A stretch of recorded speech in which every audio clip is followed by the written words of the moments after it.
plaintiff, David Marlborough Jr., says the defendant is his older brother, and he claims they both used to run with the wrong crowd. David says after his brother went to prison, he turned his life around. But David's suing him today for truck damages. Defendant Gino Wells admits that he had a rough past, but says he now works for an automotive plant and has his life in order. Gino insists David is suing him for more than he owes. Start with you.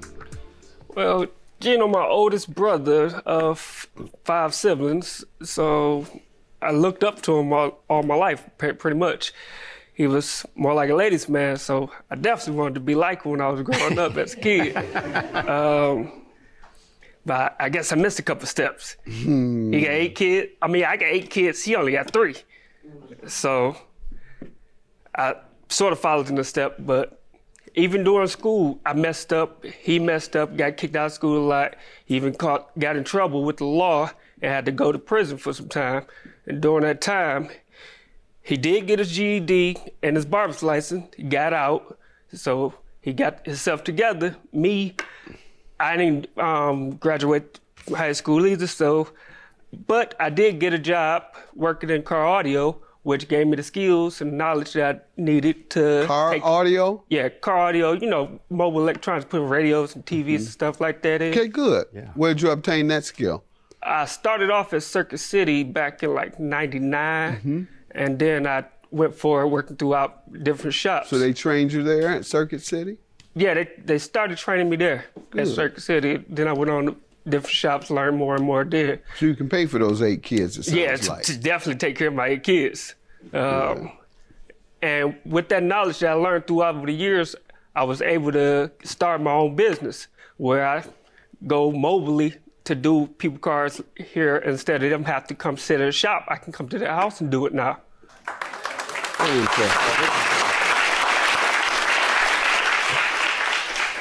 And you're a barber? Yes, sir. Came out of the penal system and went and got your GD and your barber's license? Actually, I got it while I was locked up.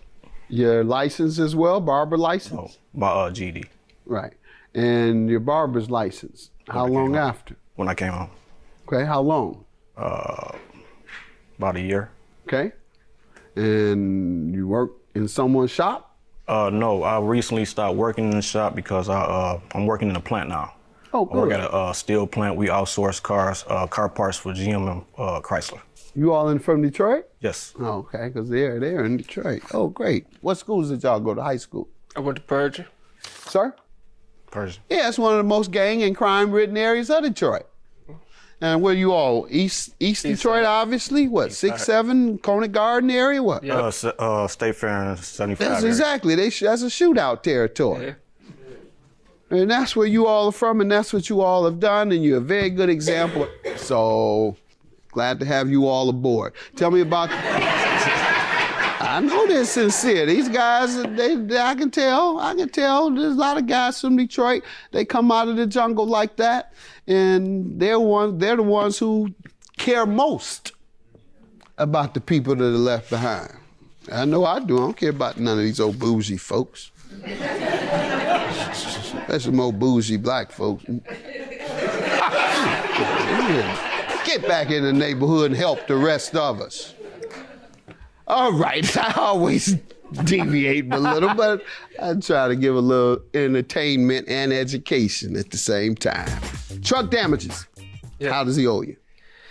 Well, back in the 2016, Gino came to me and said, bro, you got a few extra cars laying around. Can I borrow one?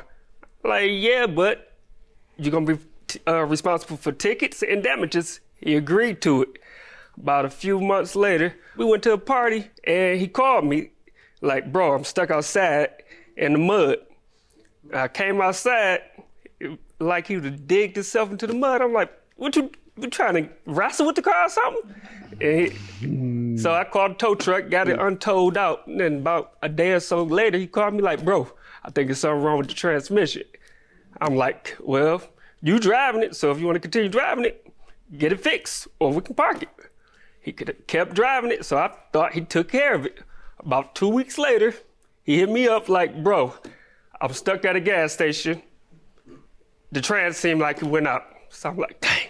I already knew it probably did because he didn't take care of it. So I called the tow truck because I knew they'd take like an hour anyway. So I went all the way over there, got there, I'm pulled up. As soon as I got there, I'm like, what the heck happened to my bumper? He damaged the bumper and he didn't tell me about it. He was like, I'm like, what happened to the bumper? He's like, I slid into something, but I'm gonna take care of it, don't worry about it. And I'm like, I went in there, made me think he don't know how to shift the car. It didn't move. Tow truck pulled up, took it to the shop. He agreed to take care, either work off the bumper with haircuts, since he's my barber as well, or pay it back. So when they got the car to the shop, the mechanic called and told me, what did he say? It's like it seemed like the gears got burnt out because someone either got stuck or was trying to burn rubber at the gears. I'm like, and I thought like, he got stuck in that mud at that party. Yeah. So that had to do it. So. What has he said? Has he agreed to pay or not? He agreed to work it off or pay me. Okay. For the bumper. Then when I told him about the transmission, that it was his fault, he kind of blew that off, like he ain't trying to hear that. There's too much working off. It'd be worked forever. I don't got that much hair.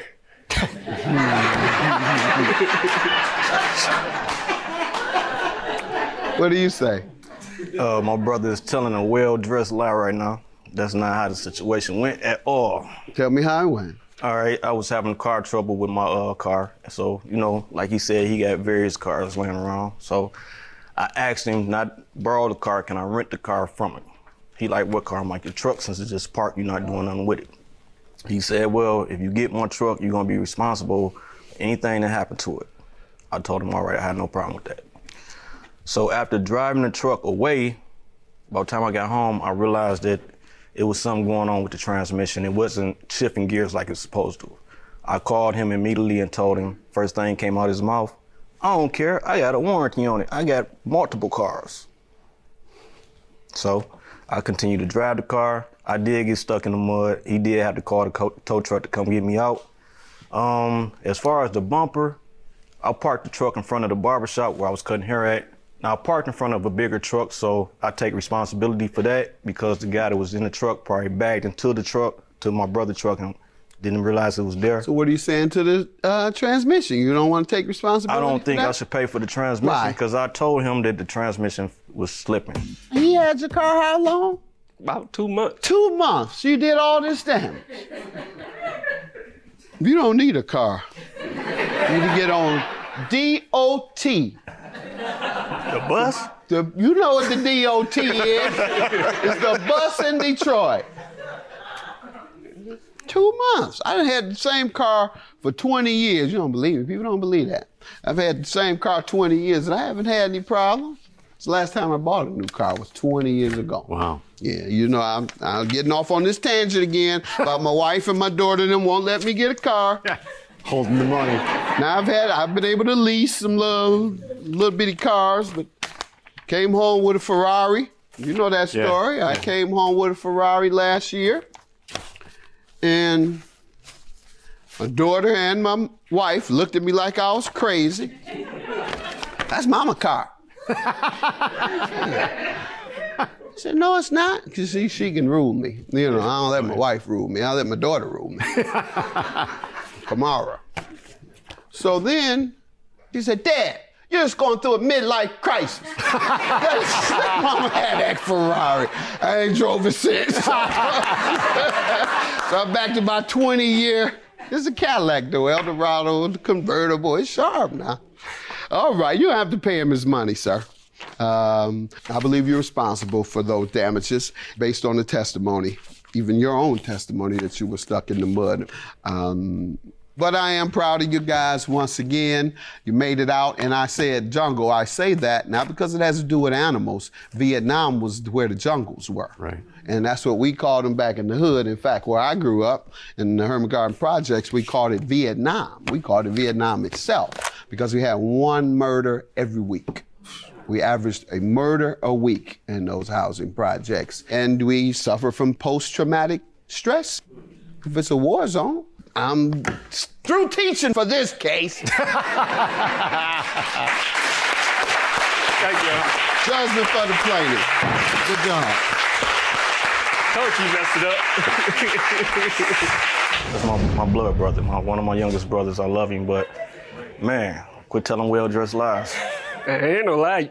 You need to stop smoking that stuff. Smoking what stuff? I don't know what you smoking something. Man, you think you ain't messing with truck.